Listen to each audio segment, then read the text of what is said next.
नमस्कार दोस्तों, आप सभी का स्वागत है आपका अपना YouTube चैनल राकेश राम पर।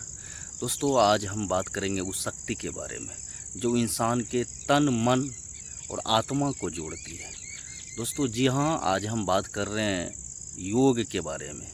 योग की उत्पत्ति कहाँ से हुई और योग कितना साल पुराना है दोस्तों, और इसका प्रभाव पूरा विश्व पे क्या पड़ रहा है और भविष्य में क्या पड़ेगा, इसके बारे में चर्चा करेंगे दोस्तों। तो आज चलते चलते योग की इतिहास की बात करते हैं दोस्तों।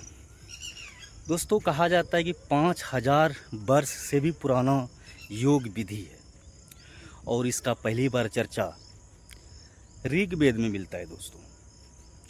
और ये माना जाता है कि भगवान शिव से ही योग की उत्पत्ति हुई, क्योंकि दोस्तों भगवान शिव को ही योगी अर्थात हम आदि योगी कहते हैं। और कहा जाता है कि भगवान शिव ने ही सर्वप्रथम सप्त ऋषियों को योग के बारे में बताया, योग की शिक्षा दी, और वहाँ से फिर सप्त ऋषियों से ये पूरे भारत वर्ष में पहुँचा दोस्तों।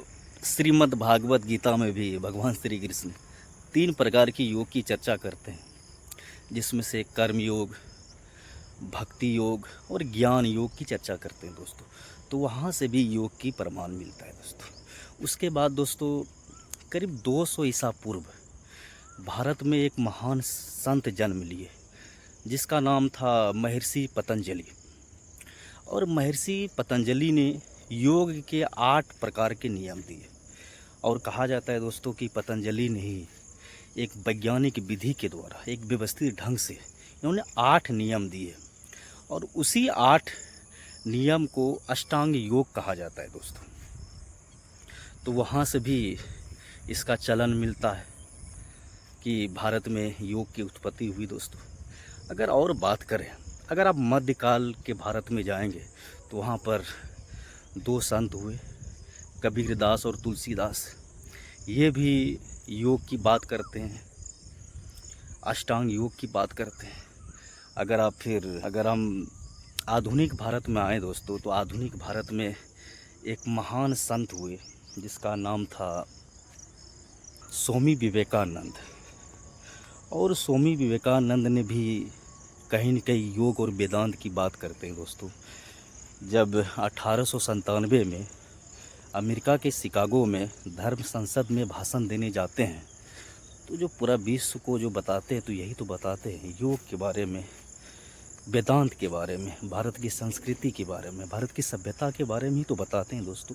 तो वहाँ पर भी योग की चर्चा मिलती है। अगर दूसरी बात करें दोस्तों,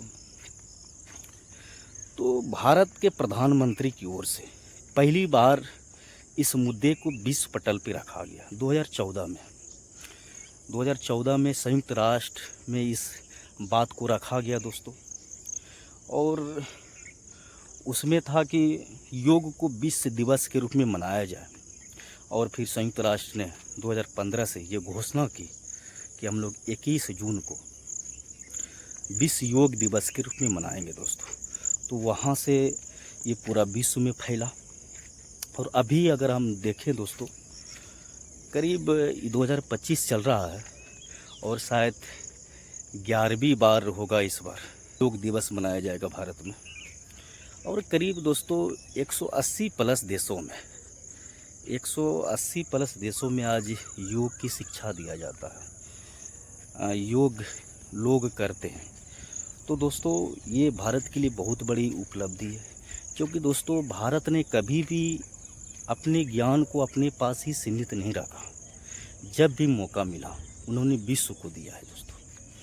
अगर आप 21वीं सदी में जहां लोग स्ट्रेस और डिप्रेशन के शिकार हो रहे हैं, वहां पर भारत ने विश्व के लिए एक पूरा तोहफा दे दिया, जिसे हम योग कहते हैं दोस्तों। क्योंकि योग एक ऐसा विधि है जो तन और मन और आत्मा को जोड़ती है दोस्तों, अर्थात कह सकते हैं कि संतुलित करती है।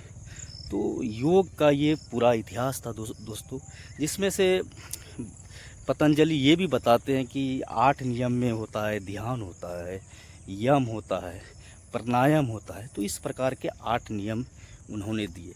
तो ये था पूरा इतिहास दोस्तों। अगर वर्तमान की अगर बात करें तो स्वामी रामदेव बाबा भी योग को बढ़ चढ़ के प्रमोट कर रहे हैं दोस्तों।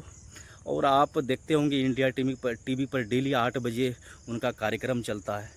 तो कहीं न कहीं उनका भी बहुत बड़ा योगदान है योग को प्रचलित करने में। तो ये भारत का एक विरासत है दोस्तों, जो कि आगे बढ़ रहा है, और इस विरासत को आगे बढ़ना भी चाहिए। और ये हम लोग के लिए गर्व की विषय है। और कहीं न कहीं जब पूरा विश्व को फ़ायदा हो रहा है तो निश्चित रूप से हम लोग के लिए गर्व का विषय है। और हमें गर्व होता है दोस्तों कि हम उस भारत में पैदा लिए जिस भारत ने विश्व को योग दिया। तो ये था पूरा योग का इतिहास दोस्तों। और अगर आपको ये जानकारी अच्छा लगा हो तो लाइक करें और शेयर करें और सब्सक्राइब करें मेरे चैनल राकेश राम को। धन्यवाद दोस्तों। जय हिंद।